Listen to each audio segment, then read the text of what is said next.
Bom dia a todos. Meu nome é Américo Scott.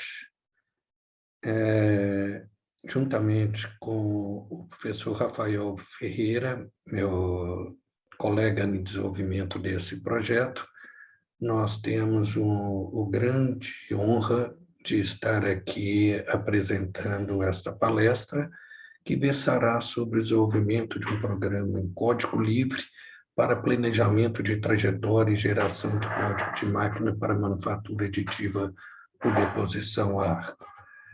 Nós trabalhamos no grupo LaProSolda, que é uma unidade Embrapi, da Universidade Federal de Uberlândia. É com muita honra que recebemos esse convite, estamos aqui para fazer essa palestra. O conteúdo dessa nossa palestra vai ser dividida em a contextualização, onde eu vou apresentar essa contextualização. Em seguida, peço ao meu colega Rafael para falar do objetivo do trabalho que nós estamos em desenvolvimento, o pré-processamento em MADA, de acordo com essa nossa proposta, o ambiente de programação que nós estamos usando. Vamos falar da validação do experimental do programa que nós desenvolvemos, ou estamos também em desenvolvimento, ele nunca termina. Vamos falar do resultado de discussão. Ao concluir, eu gostaria que o Rafael me permitisse que eu apresentasse também algum tipo de trabalhos futuros que são necessários ser desenvolvido nesse tipo de projeto. Em termos de contextualização, o processo MADA, né, é um processo de manufatura aditiva para materiais metálicos, onde a fonte de calor e de material de alimentação é um arco de soldagem. Então, nós temos aqui um arame sendo alimentado, o arco sendo formado e o cordão sendo formado, no caso aqui é soldagem, mas a gente aproveita na solda para formar uma peça metálica em formato e dimensão próxima da peça final.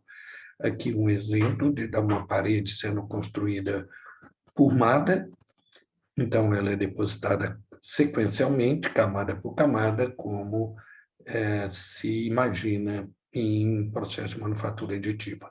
E com isso se constrói peças reais, né? Aqui um exemplo de apenas, talvez uma demonstração, né? Pode mostrar a potencialidade, acabamento e tudo que se consegue com MADA.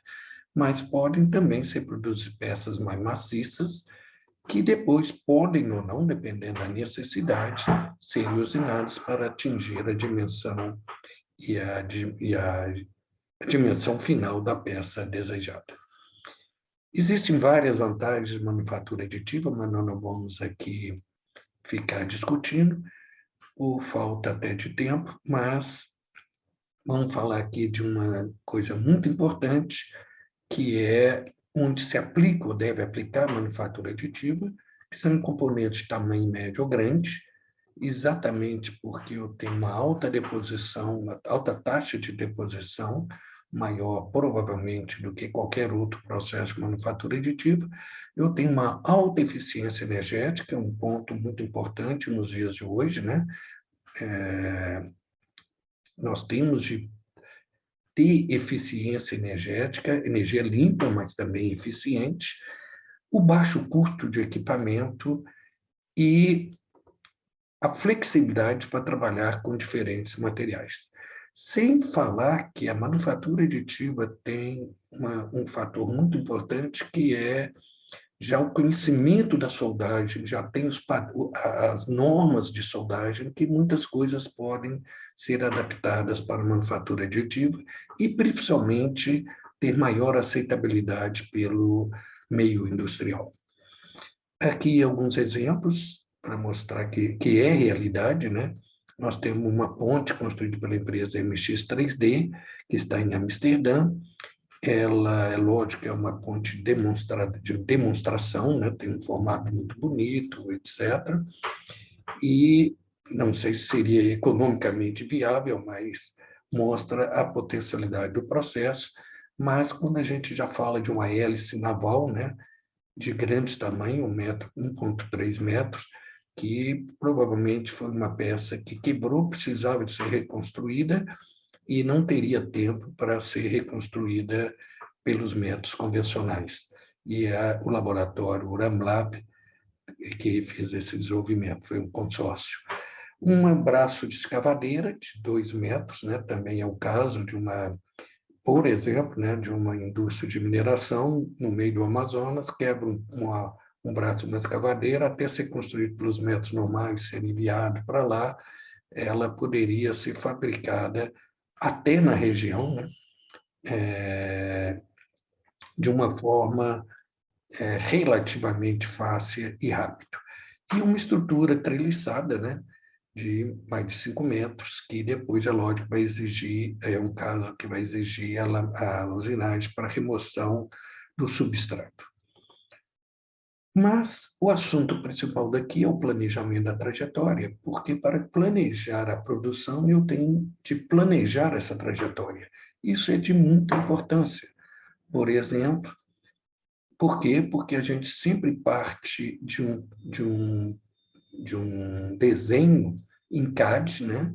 Esse desenho é fatiado, o Rafael vai falar mais sobre fatiamento, então não vou perder tempo aqui, eu não vou poder gastar meu tempo aqui, e depois nós vamos fazer a trajetória. Então, nesse caso, só para exemplificar, a trajetória começou aqui embaixo, foi enchendo, enchendo, foi uma opção, né? Podia ser outra, mas quando ela chega aqui, ela não consegue cruzar os dois lados. Ou ela para aqui, começa aqui, para aqui, começa aqui, que é indesejável, ou a gente otimiza essa trajetória de tal forma que ela continue só de um lado, termina, quando chega lá em cima, ela faz só uma parada e volta para cá para preencher. E aí a gente tem a peça concluída.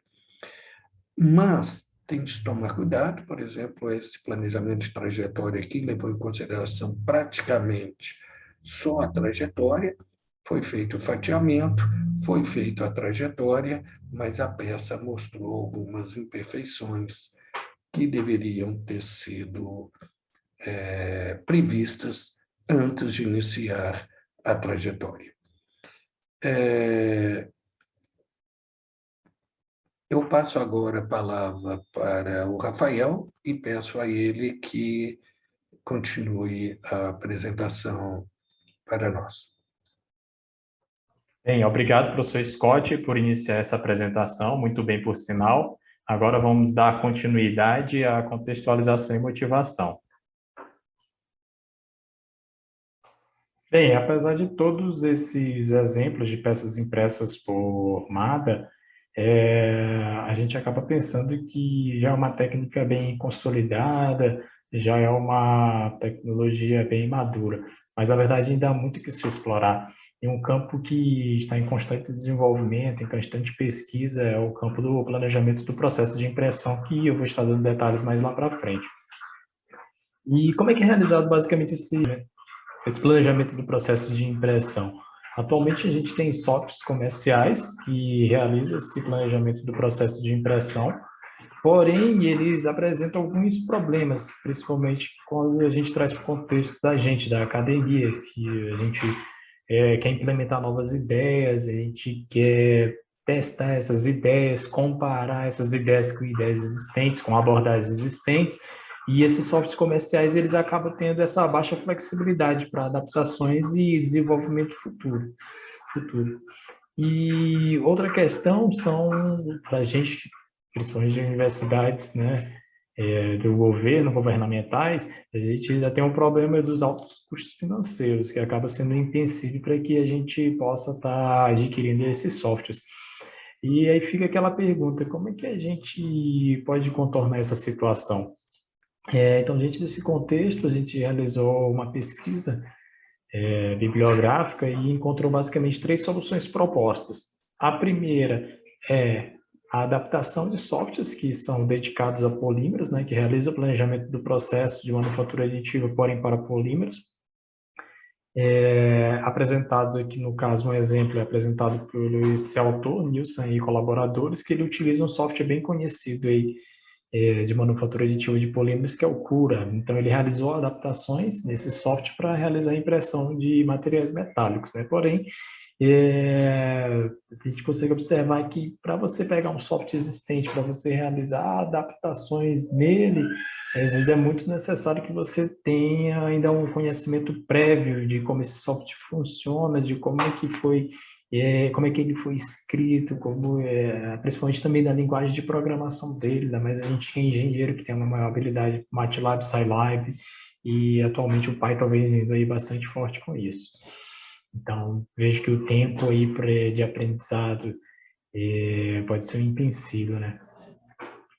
Outro conceito seria o uso de plataforma cruzada. Então, esse conceito de plataforma cruzada é utilizar mais de um software para realizar o planejamento do processo de impressão. No caso desses autores, eles utilizaram o NetFab, que é um software da Autodesk, que realiza o fatiamento, e ele tem como output, como saída, as informações das camadas, né? As informações bidimensionais das camadas. E com essas informações, através de um software in-house, os autores eles geraram uma trajetória. Então, eles utilizaram aí duas plataformas para realizar o planejamento do processo de impressão. Mas aí também a gente acaba caindo no alto custo, já que a gente está utilizando um software comercial pago. E outra abordagem que a gente encontrou que é o desenvolvimento de uma plataforma completa, utilizando o ambiente computacional comercial. No caso, a gente tem duas abordagens aqui. Uma que foi feita pela Universidade de Wollongong, na Austrália, pelo Ding e colaboradores, que utilizou o MATLAB para fazer toda essa implementação. E o outro foi o da Universidade de Cranfield, no Reino Unido, Michael, que utilizou o Rhinoceros e o Grasshopper, um plugin que permite a programação através de blocos de Python para realizar o planejamento do processo de impressão. Porém, nenhuma dessas soluções ela acaba eliminando a questão da baixa flexibilidade e também do alto custo, já que essas duas plataformas aí que eu mostro para vocês, tanto o MATLAB e o Rhinoceros, elas são pagas. Então, pensando nisso, a gente apresentou o objetivo desse trabalho, que nada mais é do que desenvolver e validar um programa computacional próprio, certo? No ambiente open source, ou seja, de código aberto, para o planejamento da manufatura aditiva por deposição ARC, gerando assim um código de máquina para que a impressão possa ser realizada. Então, dando sequência à apresentação, explicando o que seria esse pré-processamento em MADA, ou seja, o planejamento do processo de impressão, a gente tem que ter em mente que a MADA não é só o processo de soldagem em si. Então, existe uma cadeia de atividades, existem etapas antecessoras a essa.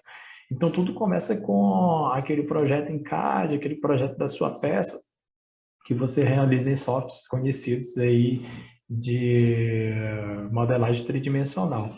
Essa sua peça ela pode passar por uma otimização topológica, caso você deseje. Então, a gente sabe que uma das vantagens da manufatura aditiva é permitir essa fabricação de peças mais complexas, né?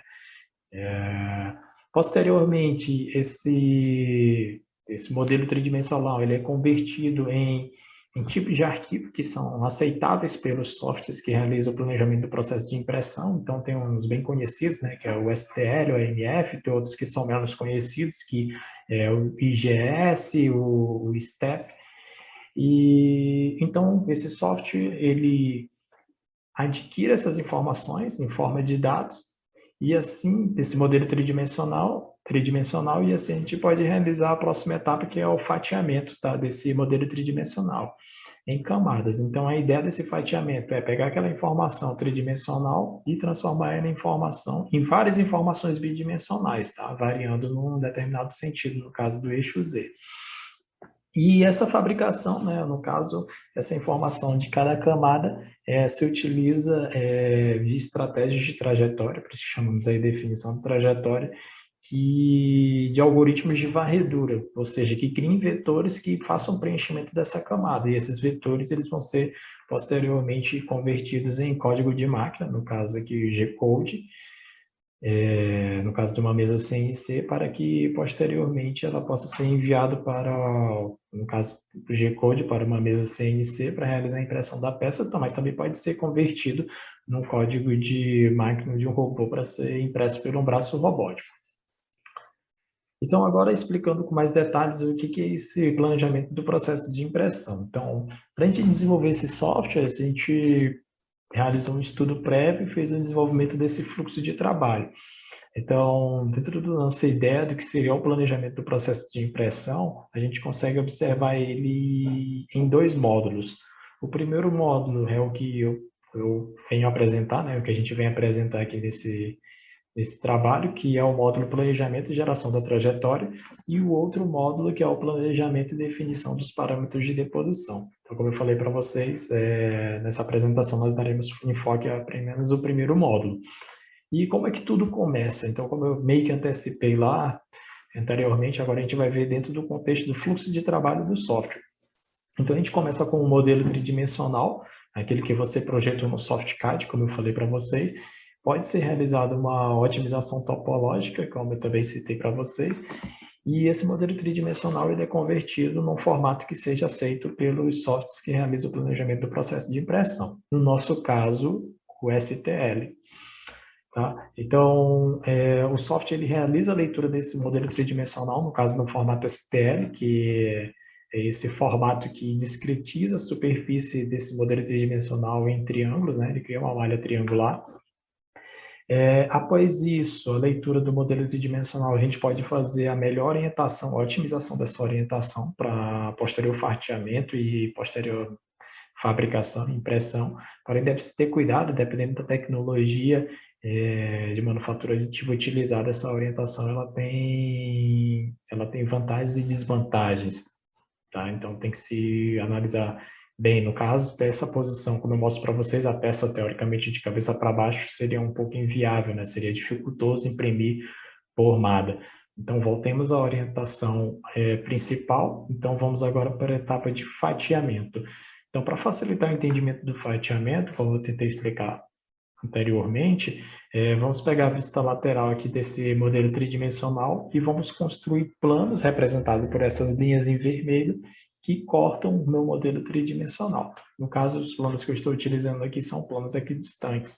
Então, à medida que esses planos cortam esse modelo tridimensional, ele vai capturando todos os pontos de interseção dessa malha triangular. Posteriormente, vai interligar esses pontos, constituindo informações bidimensionais para cada camada. Então, após o fatiamento, você tem essas informações, que são informações, nesse caso, de vetores x e y para cada camada. A próxima etapa é a geração da trajetória, ou seja, a geração dos vetores que realizam a varredura na superfície dos contornos gerado após a etapa do fatiamento. Então, nesse caso aqui é o contorno da primeira camada, obtido pelo fatiamento da etapa anterior.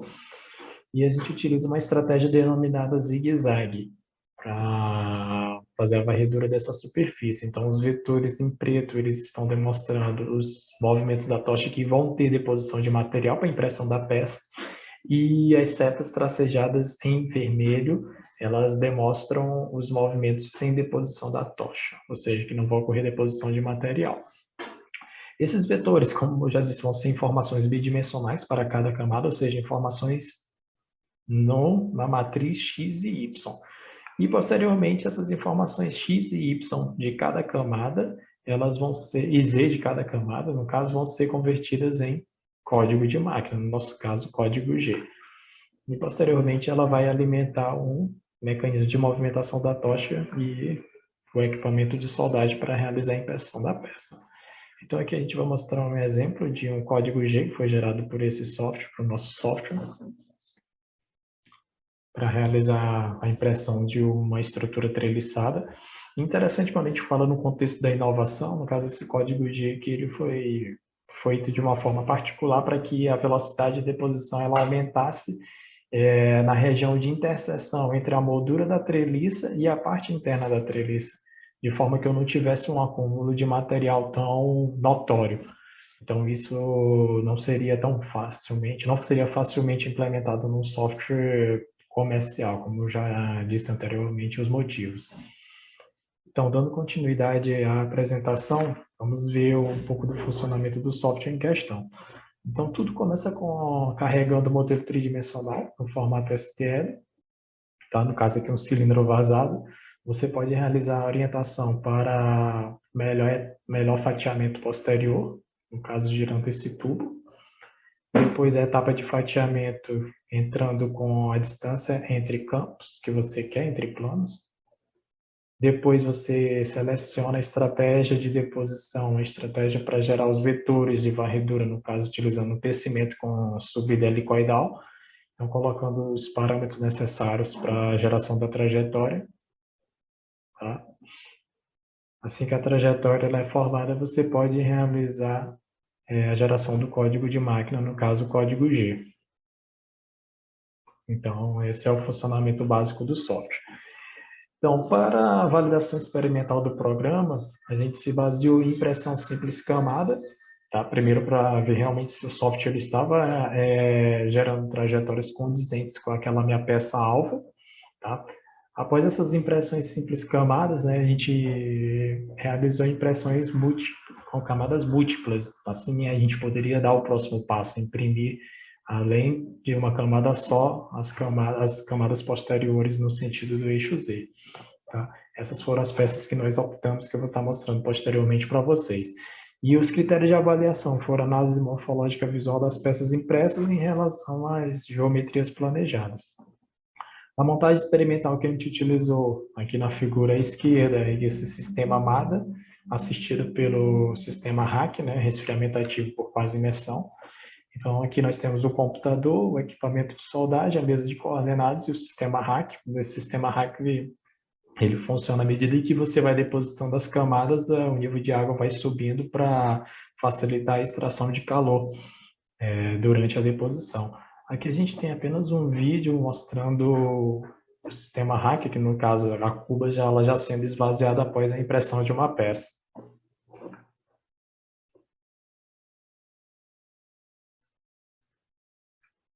O arame que a gente utilizou para realizar essa impressão foi o AWS-R70S6 de 1,2 mm de diâmetro. O gás de proteção foi 96% de argônio e 4% de CO2. E o processo foi o CMT e também o processo pulsado. As impressões simples. Então, utilizamos a estratégia contorno espiral para o disco com um furo central. Para o cilindro vazado, a camada simples, ele foi necessária uma trajetória circular com tecimento. E para um disco volumoso, a gente utilizou uma estratégia raster para realizar a impressão dessa peça. Para a impressão de múltiplas camadas, para um disco com furo central, primeiro demonstrando aqui já o passo a passo, já que se trata de impressão de múltiplas camadas, carregando o modelo tridimensional, o seu posterior fatiamento, o planejamento trajetório, no caso aqui a estratégia híbrida, que é o mix entre a estratégia de contorno e zigue-zague, e por fim a peça impressa.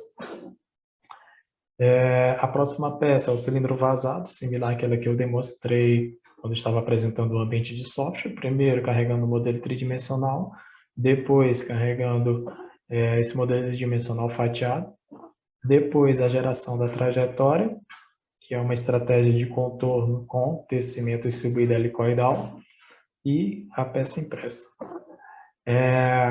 O tronco de cone vazado ele foi impresso pela mesma estratégia do cilindro vazado, que eu mostrei anteriormente para vocês, e por último o mancal com 2 furos, carregando o modelo tridimensional, fatiando o modelo tridimensional, gerando uma estratégia que a gente está desenvolvendo aqui, na universidade, denominada Pixel, e por último a peça impressa. Então, para dar um enfoque nessa estratégia que a gente está desenvolvendo aqui na universidade, vou mostrar um pequeno vídeo da impressão dessa peça. Assim, falando um pouco da ideia dessa estratégia, que ela se utiliza de algumas técnicas de otimização para gerar trajetórias com um número reduzido de movimentos sem deposição, mesmo em peças complexas, como no caso essa peça que apresenta 2 furos, que por estratégias convencionais teria movimento sem deposição para realizar a impressão dessa peça, que acarreta no aumento do tempo de impressão. Então, finalizando esse trabalho com a conclusão, então esse trabalho, relembrando o objetivo, ele se propôs a desenvolver e validar esse programa computacional, né, num ambiente open source free, né, gratuito, para o planejamento da malha. Então, a gente fez primeiro desenham um fluxo de trabalho utilizando o Scilab, né, que é esse software open source e free para realizar o desenvolvimento. Criamos uma interface gráfica para melhor interação com o usuário e realizamos a validação através de peças impressas. Então, a gente pode concluir que a gente conseguiu sim um programa, é possível sim ter um programa computacional próprio com as características almejadas de alta flexibilidade para adaptações e desenvolvimento futuro e baixo custo financeiro. E eu passo a palavra para o professor Scott para que ele possa apresentar o que a gente está pensando aí para frente com os trabalhos futuros. Obrigado. Bom, muito obrigado, Rafael, pela sua exposição. Eu, sinceramente, acredito que tenha ficado claro para vocês não só o que nós conseguimos desenvolver, mas principalmente as dificuldades que se tem em desenvolver e a importância em desenvolver esse planejamento de produção que vai envolver, então, o planejamento da trajetória e a geração do código de máquina. Mas, como disse quando eu apresentei o conteúdo dessa palestra, eu falei que nós teríamos trabalhos futuros, trabalhos que nós ainda temos de desenvolver. E, dentro desse conceito, o Rafael mostrou muito bem que a ideia global do nosso desenvolvimento, eu tenho um módulo de planejamento e geração de trajetória, mas também eu teria um módulo de planejamento e definição dos parâmetros que, até a apresentação do Rafael nós tínhamos deixado em segundo momento. Mas ele é de extrema importância. Sem ter o planejamento e definição dos parâmetros, não adianta ter o melhor planejamento e geração de trajetória. Eu tenho a impressão que vocês vão concordar. E esse planejamento, ele inicia de um banco de dados, nós teríamos de fazer experimentação, estimação dos parâmetros, levantamos esses parâmetros, otimizamos esses parâmetros, definimos esses parâmetros e enviamos ele na forma de código, ou juntamente com o código de máquina da trajetória, para que seja realizada a impressão da peça. E, com isso, pegaremos retroalimentação para melhorar o nosso banco de dados e, assim, cada vez estar com maior chance de acerto. É muito interessante que, durante esse módulo, ele deve ajudar o fatiamento, passando informação para o fatiamento, para que ele não faça coisas que vai dar ou que não se consiga fazer com os processos ou com os parâmetros. Mas também o fatiamento vai fazer o feedback de informações para esse módulo, de forma que ele consiga ter maior eficiência. Da mesma forma, na hora de fazer a geração de trajetória, ela tem que ser feita em consonância com o planejamento, por exemplo, largura do cordão, coisas desse tipo. E, da mesma forma, a geração de trajetória vai dar feedback a esse módulo para que não se consiga ou não se atinja condições não factíveis. Hoje nós vamos falar apenas um exemplo, que é a parametrização e sua transportabilidade usando o conceito de aprendizado de máquina, que é uma das ideias que nós estamos perseguindo. Ela é de grande importância porque a indústria ela espera que a parametrização seja simples, que seja rápida e livre de erro. A indústria não vai querer ficar desenvolvendo coisas durante sua linha de produção. Então, a nossa proposta é que essa nossa parametrização e transportabilidade seja aplicada através de um programa computacional para ser amigável para a indústria, que ela permita otimização, então que eu atinja resultados melhores, e que ela seja suportada por inteligência artificial, ou seja, o aprendizado de máquina, se bem que nosso conceito de aprendizado de máquina, o ser humano ainda sempre tem de estar atuando. E nosso trabalho, nossa proposta, ela começa pelo conceito do envelope de trabalho, que é um conceito bastante antigo, mas que se tornou novamente importante com a computação gráfica, por exemplo, e outros métodos estatísticos de desenvolvimento do trabalho. E esse conceito, então, ele funciona o seguinte: eu tenho uma parede que eu desejo, eu devo achar um ponto dentro desse envelope.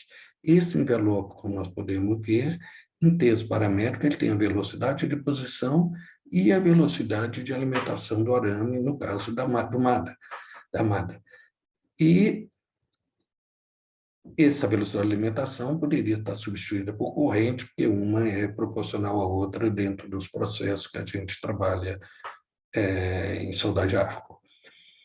Então, com a velocidade desejada, eu acho um ponto dentro do envelope, e esse ponto do envelope, então, me fornece a velocidade de alimentação e deposição a ser regulada no equipamento ou ser comandada dentro do código da máquina.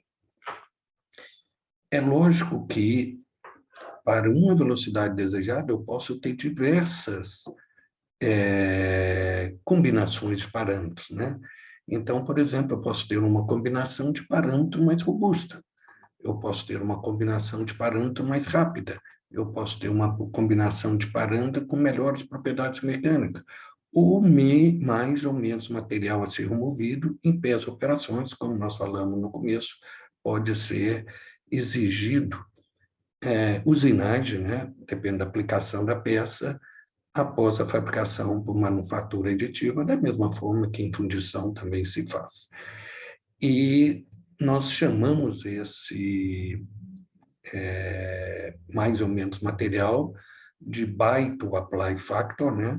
Que é uma simulação, uma analogia com o termo buy to fly, né? Que se usa em aeronáutica para manufatura aditiva ou para produção de peças aeronáuticas, mas naturalmente a maioria das nossas peças nós não queremos que ela voem, né? Mas que elas sejam aplicadas, por isso que chamamos buy to apply factor.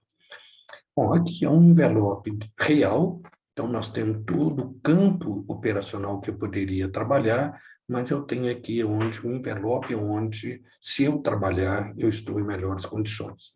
Esse envelope é feito na computação gráfica e no fundamento dele de estatística experimental, com linhas de isoalimentação e também de contornos, ou que permite fazer os contornos desse envelope. Aqui eu tenho um exemplo de um envelope de arame tubular de um aço de baixa liga e alta resistência, e tem um exemplo de um envelope de uma parede construída com aço maciço de aço comum ao carbono. E o interessante é que esses envelopes, eles são similares, não em dimensões, mas em aspectos, né? Eles todos têm esta tendência aqui. Mas, por exemplo, esse envelope do arame tubular de baixa liga e alta resistência mostrou-se ser um envelope maior, né? Que eu tenha maior flexibilidade do que o envelope com aço comum ao carbono, que esse se tornou um envelope mais restrito, mas não quer dizer que menos produtivo ou menos importante, mas o mais importante dizer é que eles têm o mesmo aspecto, o que nos permite pensar que eu posso usar um dos envelopes como meio de transportabilidade de outros envelopes. Esses envelopes são feitos com um baixo número de experimentos, nós já desenvolvemos isso, e a transportabilidade eu vou precisar de muito menos experimentos ainda para usá-lo. Não vai ser o assunto dessa palestra hoje, mas se alguém tiver interessado, terei o maior prazer em discutir.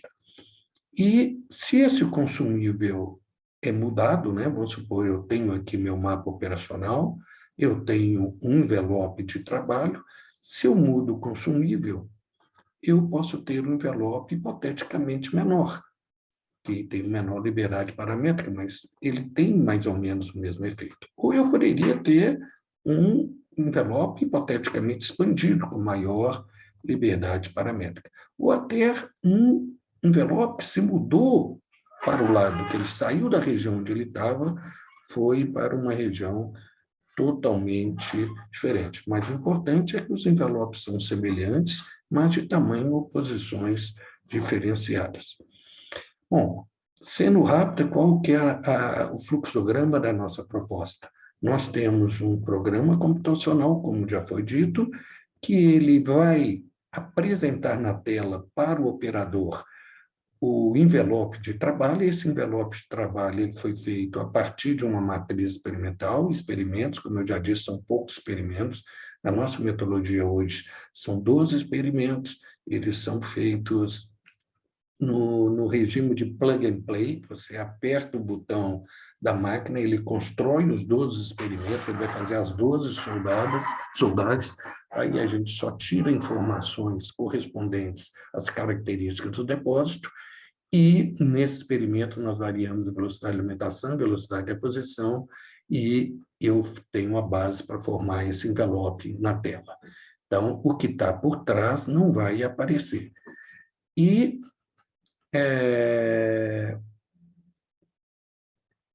o operador entra com a largura desejada e ele recebe a parametrização básica, que é a faixa de velocidade de posição para os valores de entrada e para a velocidade de alimentação que ele precisa para regular o equipamento.